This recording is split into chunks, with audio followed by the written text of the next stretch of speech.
Hi, folks. This is Don Meissner with the North Country Fishing Report.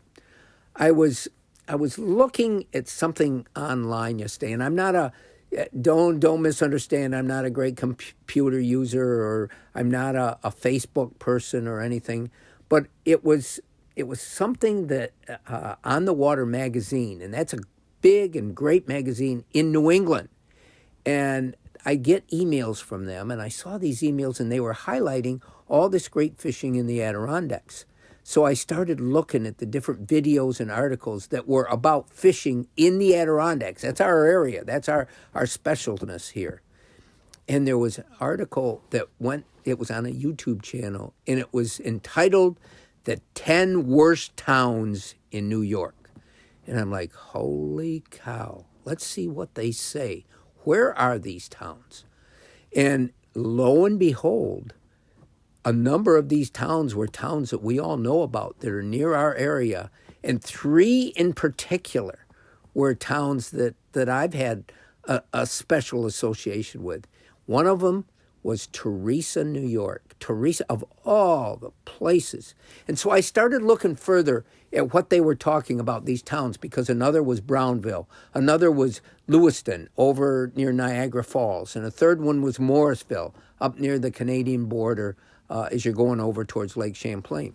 So what made these towns so bad to the people that were judging them? Well, number one, people didn't make a lot of money in these towns. Number two, there wasn't a huge business base, a huge factory base where people could get jobs and work. Number three, they talked about the school system wasn't as high a grade as it was in other areas. And I'm thinking about it. I'm thinking about what it's like for me when I go in these towns and what makes life special for me. It might be something different than what makes life special for the people writing this article. And then it dawned on me, the one thing they were missing, and the one thing that all these worst towns had in common, is they were located in a wonderful water resource area. So maybe that explains why, even though to some people they were worst towns, to other, this was a place they wanted to go live. The pace of life was slower. The tension that exists in that world was lower. The crime rate was lower. But most important of all, in my mind as I looked at this, is if a person were retired, if a person had money and had choices of the type of life that they wanted to live in, these towns were gateways to great water systems. Teresa, the Indian River chain of lakes, right there. Teresa's the gateway to that.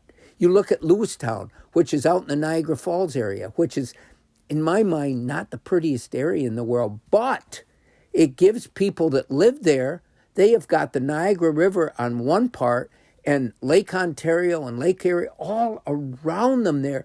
This wonderful waterway.